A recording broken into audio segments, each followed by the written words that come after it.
साथ ही इस वीडियो को ज़्यादा से ज़्यादा लाइक करें, कमेंट करें, शेयर करें और चैनल को सब्सक्राइब करना ना भूलें।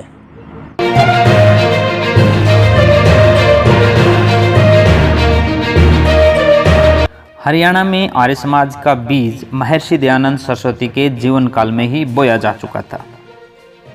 1883 तक पूरे देश में कुल 86 आर्य समाजें बनी थी, जिनमें से 5 हरियाणा में बनी। रोहतक की आर्य समाज के माध्यम से कार्य इतना तेजी से आगे बढ़ा कि रोहतक को हरियाणा में आर्य समाज की छावनी माना जाने लगा। रोहतक जिले के विभिन्न गांवों में धीरे धीरे आर्य समाजों का गठन होने लगा। इन्हीं में से एक है आर्य समाज बोहर। बोहर गांव के आर्य कार्यकर्ताओं ने स्वतंत्रता आंदोलन, हैदराबाद सत्याग्रह, हिंदी सत्याग्रह, कुंडली बुचड़खाना विरोधी आंदोलन, गोरक्षा आंदोलन, शराबबंदी आंदोलन, बेटी बचाओ अभियान तथा रामपाल दास विरोधी आंदोलन में बढ़ चढ़कर भाग लिया। इसी गांव के चौधरी राजमल सिंह ने अपनी सैकड़ों बीघा जमीन चौधरी छोटूराम के नाम करवा दी थी। उसके बाद ही वो चुनाव लड़ सके और फिर किसान व मजदूरों का कर्जा माफी बिल पास करवाया। रोहतक के सबसे बड़े शिक्षण संस्थान जाट कॉलेज के लिए जमीन देने में भी बोहर गांव के आर्य आगे ही रहे। उस समय देवी सिंह आर्य ने जहां अपनी जमीन दान की, वहीं अपनी जिंदगी के 45 वर्ष संस्थान को चलाने में लगाए। रिसालदार आर्य, महावीर आर्य, सहदेव सिंह, साहब सिंह आदि ने आर्य समाज का खूब प्रचार प्रसार किया। 2009 में कृष्ण शास्त्री की प्रेरणा तथा मीर सिंह नंबरदार, जयदेव थानेदार, राजकुमार पहलवान के सहयोग से आर्य समाज का कार्य फिर से तेजी से प्रारंभ हुआ तथा भव्य यज्ञशाला एवं व्यायामशाला का निर्माण करके युवाओं के निर्माण का अभियान प्रारंभ किया। आर्य समाज की वर्तमान गतिविधियां कृष्ण शास्त्री के निर्देशन में तथा प्रधान धनीराम आर्य, मास्टर देवराज आर्य, बलबीर आर्य, मनफूल आर्य, आचार्य यशवीर, एडवोकेट नरेंद्र नांदल, ओम प्रकाश नांदल, खाप प्रधान तथा चंचल नांदल, सत्यवीर शास्त्री, सुखवीर दहिया के विशेष सहयोग से संचालित किया जा रहा है।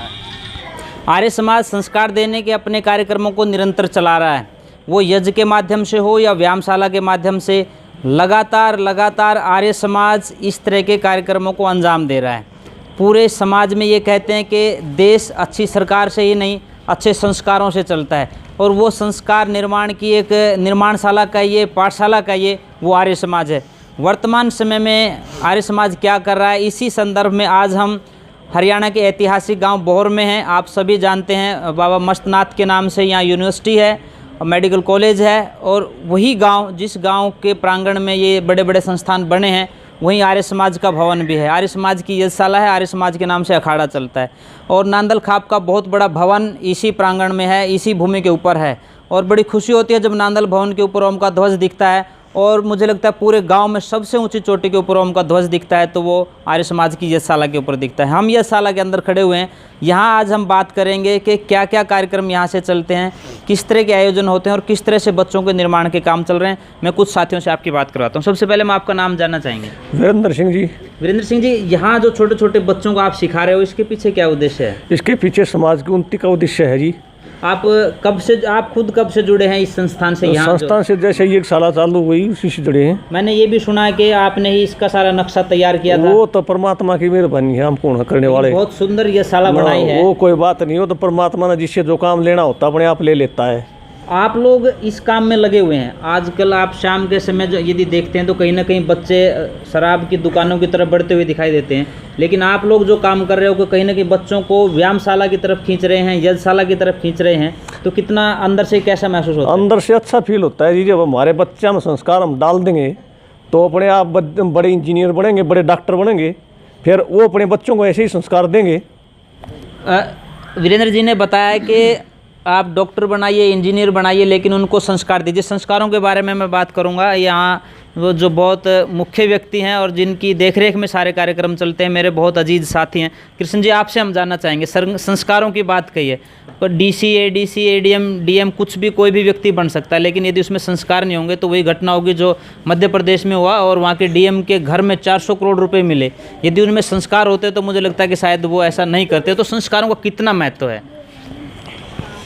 आर्य समाज में संस्कारों का प्रथम महत्व है और आर्य समाज का छठा नियम कहता है कि समाज संसार का उपकार करना इस समाज का मुख्य उद्देश्य है, अर्थात शारीरिक, आत्मिक और सामाजिक उन्नति करना।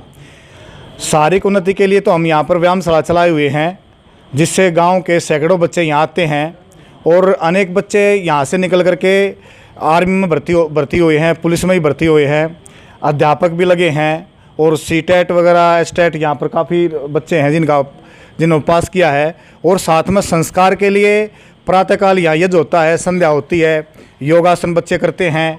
तो उससे समय समय पर अनेक विद्वान जैसे आचार्य विजयपाल जी हैं, स्वामी आर्यवेश जी हैं और आर्य समाज के जो विद्वान हैं वो समय समय पर आते रहते हैं। डॉक्टर सुरेंद्र जी हैं और गांव का पूरा सहयोग हमारे को इसमें मिलता है और इससे बड़ी प्रसन्नता होती है। स्वामी जी कहते थे कि ऋषिदान ने भी कहा कि भाई संसार का उपकार करने से हमारे को मिलेगा क्या? कहा कि संसार का जब हम परोपकार के जितने काम करेंगे, कहते हैं कि पहाड़ जितना भारी दुख भी जब हमारे ऊपर आता है तो हमारे को रूई के समान लगता है।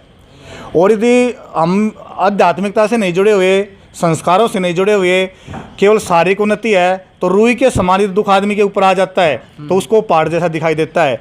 तो निश्चित रूप से हम परोपकार कर रहे हैं तो उसका सुख हमारे को मिल रहा है। ये छोटे छोटे बच्चे यहाँ आते हैं, एक्सरसाइज करते हैं, व्यायाम करते हैं, आसन करते हैं, गायत्री मंत्र बोलते हैं, तो बड़ा आनंद आता है जी। दिनचर्या क्या रहती है कृष्ण जी यहाँ की? दिनचर्या यहाँ पर सुबह बच्चे आते हैं 5 बजे और सबसे पहले जैसे आपने इसमें अभी हमने दिखाया था आपको कि बच्चे गायत्री मंत्र का जाप करते हैं, अर्थ सहित इन सब बच्चों को अर्थ याद हुआ, मंत्र आपने देखा होगा। और उसके बाद वो सब पीटी करते हैं, एक्सरसाइज करते हैं, जिसका जो गेम है वो अपना गेम की तैयारी करते हैं। उसके बाद स्नान के बाद जैसे यज्ञ और संध्या, ये रूटीन रहता है। तो आपके यहाँ से मैंने एक छोटी सी बेटी का इंटरव्यू किया, वो भी नेशनल तक खेलने के लिए गई। तो कितना प्राउड होता है जब लड़कियों को गांव में से बाहर निकलने भी नहीं दिया जाता था। और मैं तो ये कहता हूँ कि इनको सिर्फ गोबर डालने से लेकर के रोटी बनाने तक ही सीमित कर रखा था। पर यहाँ आकर के आर्य समाज की व्यायामशाला में एक बेटी आई और वो नेशनल लेवल पर खेलने की, तो कैसा लगता है? ये तो जी स्वामी दयानंद जी की विशेष मेहरबानी है कि जिस समय पशु शुद्र नारी ये सब ताड़न के अधिकारी ऐसी ऐसी कहावत थी, उस समय महर्षि दयानंद ने कहा कि यत्र नारीस्तु पूजन्ते रमन्ते तत्र देवता। जहाँ नारियों का मान सम्मान होता है वहाँ देवता निवास करते हैं। तो ये जो महिलाएं खेल रही हैं, महिलाएं पढ़ रही हैं, महिलाएं अफसर बन रही है, महिलाएं आर्मी तक जा रही है और देश का नाम जो रोशन कर रही है, मैं तो इसका सारा का सारा श्रेय केवल महर्षि दयानंद को देता हूँ। बिल्कुल। आप लोगों को ध्यान होगा 1983 में जब शताब्दी मनाई गई थी महर्षि दयानंद जी के जन्मदिवस की, उस समय भी इंदिरा गांधी जो उस समय की प्रधानमंत्री थी, उन्होंने भी कहा था, ये मैं आज मंच के ऊपर मैं बोल रही हूँ तो इसका श्रेय पूरा पूरा ऋषि दयानंद जी को जाता है। और मुझे भी लगता है कि महिलाओं की सबसे पहले वकालत किसी यदि एक व्यक्ति ने की तो वो महर्षि दयानंद सरस्वती थे। कुछ और साथी हम उनसे भी जानना चाहेंगे, आप थोड़ा आगे आ जाएंगे। आपका सबसे पहले हम नाम जानना चाहेंगे। मेरा नाम डॉक्टर यशदेव शास्त्री, गुरुकुल झज्जर से। आपसे मैं ये जानना चाहूँगा, आप तो गुरुकुल में पढ़े हैं, आज कितनी ज़रूरत है इस तरह के संस्कारों की, जब एक तरह तो कोरोना और ऊपर से लोग सिर्फ घरों में ही डूबे हुए बैठे हुए हैं, डरे हुए बैठे हैं, उस समय कितना जो अनुशासन गुरुकुलों में सीखते हैं वो कितना काम आता होगा? आज का जहाँ परिप्रेक्ष्य चला हुआ है, चारों तरफ संस्कारों का भी हनन हो रहा है और कोरोना का भी काफ़ी प्रकोप है। इन सभी के बीच में जो गुरुकुलीय अनुशासन चलता रहा है हमारे देश में, हमारी संस्कृति में, उसकी सर्वाधिक आवश्यकता है। क्योंकि बिना अनुशासन के हम अपने घरों में नहीं रह सकते और बिना अनुशासन के आज के समय हम रोड पे नहीं निकल सकते, मार्केट में नहीं जा सकते। यदि हम सरकार के द्वारा बनाए गए अनुशासन का पालन करते हैं तो उसकी यदि हम भूमिका देखते हैं, उसका जो बीज है वो गुरुकुल में बचपन में ही रोप दिया जाता है कि प्रत्येक कार्य हो तो अनुशासन में हो। और मेरे को बड़ा हर्ष होता है इस यज्ञशाला पर आकर के, व्यायामशाला पर आकर के, क्योंकि जो कृष्ण जी हैं शास्त्री हमारे, वे मेरे बचपन के मित्र हैं। गुरुकुल में हम सहपाठी रहे हैं और परमपिता परमात्मा की कृपा रही है कि आज तक हम साथ हैं। देखो, बातें तो आपको अनेकों मिलेंगी, अनेकों व्यक्ति, अलग अलग विचारधाराएँ। आर्य समाज के अंदर बहुत अधिक हर तरह के संस्कार हैं, जैसे चाहे ले सकते हैं।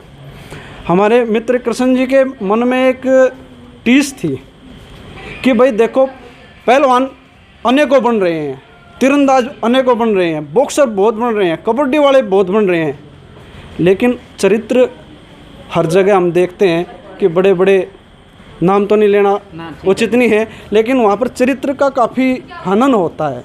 तो इन्होंने कहा कि भाई हम व्यायाम के साथ में चरित्र को जोड़ेंगे। चरित्रवान पहलवान बने। हाँ, चरित्रवान पहलवान, चरित्रवान बॉक्सर, चरित्रवान शिक्षक, चरित्रवान डॉक्टर, कि हम चरित्र को व्यायाम के साथ में जोड़ेंगे। इसीलिए इसका यह व्यायामशाला सफल रखा है। मानते हो आप ये जो प्रयास चल रहा है, इसको कितना सफल मानते हो? देखो, ये सफलता की और बढ़ रहा है और हम आशा करते हैं कि पूरे भूमंडल पर, भारत में नहीं, ये नींव है कि ये प्रयास आर्य लगे रहेंगे तो कहीं न कहीं कामयाब हो जाएंगे। और ऋषि दयानंद ने तो कहा है कि धरती पर यदि एक भी आर्य बाकी है तो वो घबराने वाली बात नहीं है। और यहाँ तो हमारे पहलवान भी आर्य बन रहे हैं, बॉक्सर भी आर्य बन रहे हैं, तो जो हमें घबराने की कोई बात नहीं है। और वैसे भी एक बात कहते हैं कि खास आर्य समाजों में युवाओं की कमी है। मुझे लगता है आप यहाँ के बच्चों को देख रहे होंगे, जिस तरह की यहाँ आज गैदरिंग थी, मैक्सिमम उसमें यूथ थे, तो ये इस बात से तो निश्चिंत होने की आज ज़रूरत है कि आर्य समाज में युवा नहीं आ रहे, युवा खूब हैं। हमारे साथ यहाँ आर्य समाज के प्रधान हैं धनीराम आर्य जी। हम उनसे भी जानना चाहेंगे कि आप ये जो प्रयास कर रहे हैं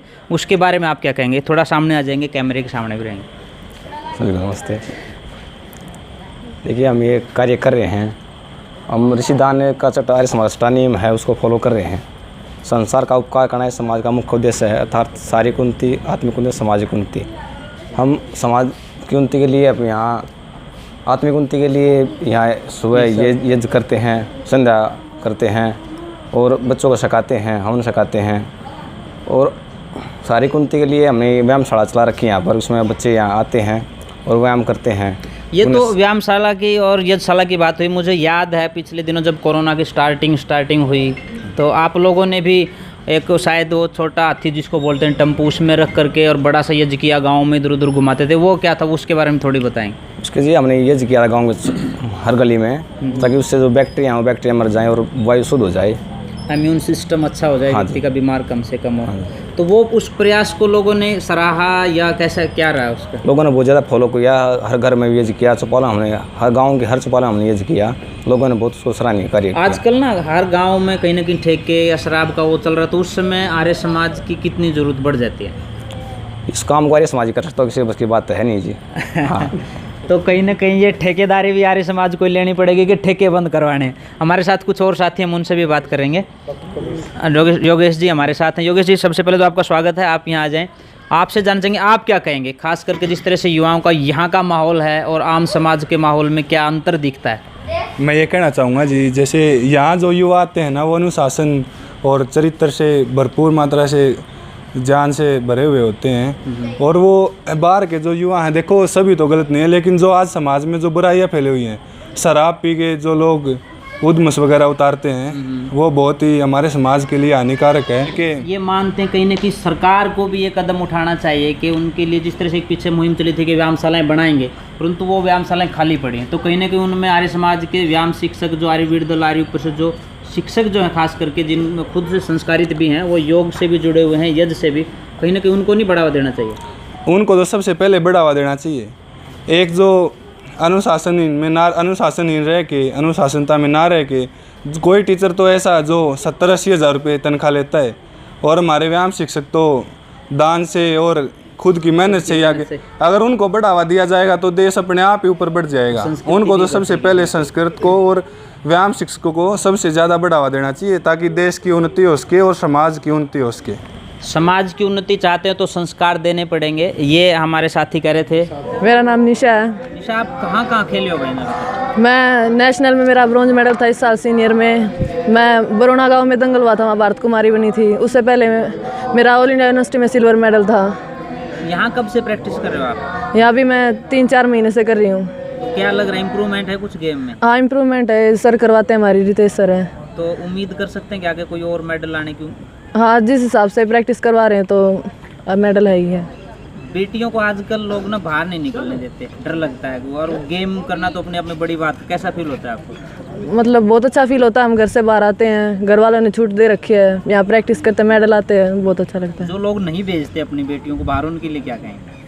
उनके लिए कहूँगी भाई मोटिवेशन होता है हमें देख के, या किसी को भी जो मेडलिस्ट है, साक्षी मलिक होगी, कोई भी है, उनको देख के सीखना चाहिए और उन्हें भी बाहर भेजना चाहिए। अब आप जो यहाँ छोटी और बहनें हैं उनको सिखाते हो या सिर्फ आप खुद करते नहीं, उनको भी सिखाते हैं, सर हैं वो भी करवाते हैं साथ में, उनको भी मोटिवेट करते हैं। कैसा लगता है आपको एक लड़की होकर के मेडल लेकर के आना, जबकि लोग ये मानते थे कि लड़की तो गांव में गोबर डाल दिया, रोटी बना दी, इतने तक रहते थे? बहुत अच्छा लगता है, मतलब अंदर से बहुत अच्छी फील आती है, हम भी मेडल लेके आते हैं। कुछ अपनी तरफ से मैसेज दोगे जो हमारे जो दर्शक हैं, खास करके उनमें जो बहनें होंगी, उनके लिए कुछ कहेंगे? यही कहूँगी अपना बढ़िया तरह मेहनत करें और मेडल लेके आएँ ताकि आगे सब सीखना मिले। सबसे पहली बात तो है पहला सुख निरोगी काया। भाई कोई ऊंचे लेवल पे तो कोई सीधा ही खिलाड़ी जाओ जी, सबसे पहले अपना शरीर ठीक रहे। बालक गेम तो जुड़े हैं तो जी ऐब नहीं करते ना, तो जी जगह जगह ऐब चालू हो रहे हैं अपने, तो जी और भगवान ने सुख रखे, बढ़िया प्रैक्टिस करे गए तब बड़े लेवल पर भी जाएंगे। तो हम तो यह कहें जी करो भाई, पसीना निकालो, मेहनत करो, चाहे कितने करो, पर अपनी प्रैक्टिस करो। और भाई आगे चाल का हिस्सा हुआ है भाई, भारत का युवा खराब नहीं हुआ है, देश के लिए लड़ने तैयार रहे। वो सब आजकल क्या होता है, जैसे अखाड़े तो बहुत चलते हैं, हाँ जी, और वहाँ कहीं ना कहीं नशा भी आ जाता है, परंतु ये आर्य समाज की भूमि पे कई ये आर्य समाज के अंदर अखाड़ा चलता है। बिल्कुल जी। इसमें और उन अखाड़ों में क्या अंतर देखते हैं? इसमें ये फर्क है जी, हम बच्चे ने पहलवान की जगह संस्कार भी देवे हैं। अगर भाई अपने मानवता ने जिंदा रखा है, शराब मांस मिट्टी तो दूर रहे, और भाई अपने देश के लिए कुछ करने की सोचे। तो पहलवानों के बारे में जो ये बात चलती थी कि ये तो भाई रोड़ा करेंगे, दंगे करेंगे, या कहीं ना कहीं वो शराब के मामले में फंसे मिलेंगे, हम ये उम्मीद कर सके हैं कि भाई यहाँ जैसे बच्चे आते हैं उनसे कम से कम इस तरह की उम्मीद नहीं कर सकते। देखो जी, हम अपना 100 का भी 200% इसी बात पे लगा रहे हैं। पहले सबसे पहले संस्कार, बड़ा की सेवा, छोटा तो पैर है जी। तय अपनी यह है जी, आर्य समाज ने मारता यो सिखाने दिया है अक भाई सब तय इज्जत रहो, नशा शराब मांस मिट्टी सब तय दूर रहो, और अपने फिजिकली फिट रहो, बढ़िया मेहनत करो, कामयाबी है ऊपर वाले के हाथ में, अपना कर्म करो। आप अपनी तरफ से क्या मैसेज दोगे, खास करके जो आज का यूथ है वो, ताकि गेम की तरफ मोटिवेट हो, नशों से बचे? इस तरह यह है जी, मेहनत करो, कहीं पे करो, गेम की तरफ बढ़ेंगे तो हम ऑटोमेटिक उन चीज़ें दूर हो जाएंगे। नशे है, शराब मांस मिट्टी है, जो सब तो दूर हो जाएंगे। ये मैसेज है जी, अक भाई अपने संस्कार पैदा करो और बढ़िया मेहनत करो। जी आप यहाँ से कब से जुड़े हुए हो अखाड़े से? यहाँ जी मैं 1 साल से जुड़ा हुआ हूँ। आपकी अचीवमेंट्स क्या क्या हैं? आप? मैं सर नेशनल गोल्ड मेडलिस्ट हूँ, ऑल इंडिया पुलिस में सिल्वर मेडल है। कहाँ कहाँ खेले हैं आप? मैं सर कोलकाता नेशनल और पौंडीचेरी ऑल इंडिया पुलिस। आजकल जैसे युवा है, नौजवान है, वो गेम की तरफ कम आ रहा है, बल्कि नशे की तरफ ज़्यादा बढ़ रहा है। जी, क्योंकि आप एक स्पोर्ट्समैन हैं। जी जी, स्पोर्ट्समैन और नशा एक दूसरे के अपोजिट चीज़ें। बिल्कुल अपोजिट है सर। तो आप आज के यूथ को कैसे मोटिवेट करेंगे या क्या कहेंगे कि वो नशा छोड़ करके गेम की तरफ आए? जी सर, जैसे भाई हम हिंदू धर्म सनातन धर्म से बिलोंग करते हैं, तो हमारे धर्म में भी ये बात सर्वप्रथम है कि भाई पहला सुख निरोगी काया। तो उसको लेके यही कहना चाहूँगा कि भाई जो भी हमारा जीवन है उसमें स्वास्थ्य सेहत पहली चीज़ है, और स्पोर्ट्समैन ऑब्वियस है कि भाई हेल्दी रहेंगे, अच्छे रहेंगे। आप कितना टाइम देते हो अभी यहाँ अपने खुद के गेम के लिए? मैं खुद के गेम के लिए जी 2 घंटे सुबह, 3 घंटे शाम को, इसी अकेडमी में? जी यहीं पे। तो आपके जो और जूनियर हैं जी, उनको आप किस तरह से मोटिवेट करेंगे, वो भी जो है आपकी तरह से ही बने? वो भाई एक लाइफस्टाइल अच्छा हो जाता है, एक बेटर लाइफ हम जीते हैं। हम ये एक मतलब सीधा रास्ता है कामयाबी का, मेहनत करो और हासिल करो और अच्छी लाइफ जियो, इसमें कोई एक्सक्यूज़ नहीं है। गांव के छोटे जो और बच्चे जो नहीं आ पा रहे, जी उनके जी, लिए क्या करना चाहिए अपने? उनके लिए जी उनको जब भाई जो उनके साथ के बच्चे हैं जो हेल्दी दिखेंगे, अच्छा दिखेंगे, अचीवमेंट आएंगी, स्वागत होगा गांव में, पैसे आएंगे, जॉब लगेंगे, तो उसको धीरे धीरे उसको देख के आ जाएंगे। जी जी बिल्कुल। हमारे गांव में अनेक दानी हुए, अनेक बलवान हुए। चौधरी राजमल आर्य के नाम से ये पुस्तकालय है, श्री नरेंद्र वकील जी ने इसको बनवाया है। और चौधरी राजमल के बारे में आता है कि छोटू राम जी को के पास ज़मीन नहीं थी, और उन्होंने अपने घर की ज़मीन, पैतृक ज़मीन चौधरी छोटूराम के नाम करवाई और तब उन्होंने वो चुनाव लड़ पाए। ऐसा उन्होंने बलिदान दिया। और उनके बेटे हैं नरेंद्र वकील साहब, उन्होंने ये इस पुस्तकालय के लिए दान दिया और उन्होंने अपने दादा की स्मृति में चौधरी राजमल आर्य पुस्तकालय इसका नाम है। आर्य समाज बोर इसको चलाता है, सुचारू रूप से चलता है। दिन में बच्चे यहाँ पर अपने कंपटीशन की तैयारी करने के लिए आते हैं। विशाल जी से भी हम बात करेंगे। आप देख रहे हैं विशाल जी हमारे साथ है जिन्होंने यज्ञ करवाया अभी। विशाल जी, आप क्या कहेंगे? आप यज्ञ करवा रहे थे, आज यज्ञ की कितनी ज़रूरत आप महसूस करते हैं, खास करके युवाओं को अगर हम बात करें, युवाओं को लेकर? यज्ञ का तो जी बहुत महत्व है। आज का जो युवा है वो यज्ञ को कुछ मानता ही नहीं है। युवा क्या, जो हमारे बड़े बुजुर्ग भी हैं जो मतलब आर्य समाज से दूर है, वो हवन को केवल पाखंड मानते हैं। लेकिन हमारा मानना ये है कि हवन से बहुत ही फ़ायदे हैं। ये वायु को शुद्ध करता है, आकाश को भी शुद्ध करता है और हमारे सबसे मेन बात हमारे संस्कारों को भी शुद्ध करता है। इससे बोले हवन से संस्कार कैसे शुद्ध होंगे? हवन पर हम बैठेंगे, हवन पर केवल विद्वान आदमी बैठेगा और विद्वान आदमी की संगति में आकर हम विद्वान ही बनेंगे। तो सबसे ज़रूरी ये है कि हमें हवन की ज़रूरत है और हर घर में हवन होना चाहिए। यज्ञ के बारे में तो कहा भी गया है कि ना, दान, देव, पूजा और संगतिकरण तीनों ही यज्ञ से मिलते हैं। आज परिवार टूट रहे हैं, परिवारों को कहीं बनाने की जरूरत है, उनको संगतिकरण की जरूरत है, तो यज्ञ में आना पड़ेगा और यज्ञ में आने से भी संस्कार बनेंगे। आपसे मैं ये जानना चाहूँगा, जिस तरह बच्चे आ रहे हैं, और मुझे लगता है कि बच्चों का दोष नहीं है, समाज में भी आज कहीं ना कहीं बच्चे संस्कार विहीन होते जा रहे हैं या उनको वो इस तरफ नहीं मुड़ रहे, तो कहीं ना कहीं समाज की व्यवस्था, उनके परिजन, अभिभावक जो हैं, उनकी भी कहीं ना कहीं लापरवाही है कि वो बच्चों को संभालते नहीं हैं। वो आज इंटरनेट का इतना खतरनाक दौर चल रहा है कि वो उसमें फंस जाते हैं। शराब का इतना भयंकर वातावरण है कि वो उसमें फंस जाते हैं। तो कहीं ना कहीं समाज, आर्य समाज की ज़्यादा ज़रूरत पड़ती है। आप क्या मानते हैं? जी, मेरा मानना सही है और आर्य समाज की ज़रूरत है, लेकिन सबसे पहले घर में जो हमारे माता पिता हैं उनको ज़रूरत है। बच्चा उनको देख के सीखता है। अगर माता पिता फ़ोन चलाएंगे तो बच्चा अवश्य फ़ोन चलाएगा। अगर माता पिता पुस्तक पढ़ेंगे तो बच्चा भी अवश्य पुस्तक ही पढ़ेगा। तो सबसे पहले घर से बच्चा ठीक होगा, उसके बाद समाज को ठीक होना पड़ेगा अपने भविष्य को सुधारने के लिए। और आर्य समाज इन सब कामों में उनका सहयोग करने के लिए हमेशा तैयार रहता है। आर्य समाज हमेशा तैयार रहता है। एक बात कही भाई जी ने, बच्चों को संस्कार दीजिए, समाज अच्छा बन जाएगा, और जो समाज अच्छा होता है तो राष्ट्र अपने आप अच्छा हो सकता है। अपने साथी ऋषिराज शास्त्री, बहन सुमन आर्य के साथ दीक्षेंद्र आर्य, मिशन आर्यवर्त के लिए बोहर, हरियाणा से। आर्य समाज बोहर में युवाओं की एक विशेष टीम है, जिसमें आर्य अजय, आर्य विशाल, आर्य श्याम, आर्य करमवीर नांदल, आर्य नवीन, आर्य योगेश, डॉक्टर यशदेव, मोहन पहलवान, रविंद्र जैन मुख्य हैं। महिला आर्य समाज की भी मजबूत टीम है, जिनमें सुमन आर्या, राजकुमारी आर्या, पूजा आर्या, सरिता आर्या, आशा आर्या आदि प्रमुख हैं तथा आर्य समाज के बेटी बचाओ अभियान में भी भागीदार रहती हैं। वर्तमान समय में आर्य समाज बोहर देश की प्रेरणादायक व क्रियाशील आर्य समाजों में से एक है। हम इसकी निरंतर उन्नति की कामना करते हैं।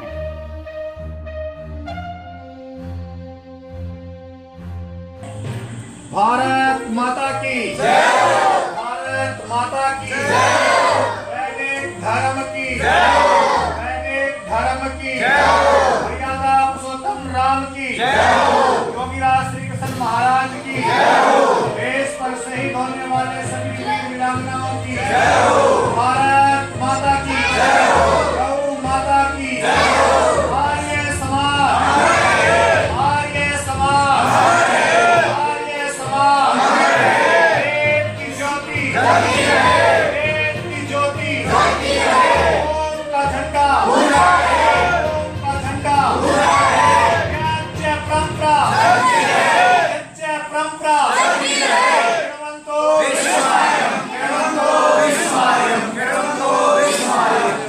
वैदिक अभिवादन सबको नमस्ते।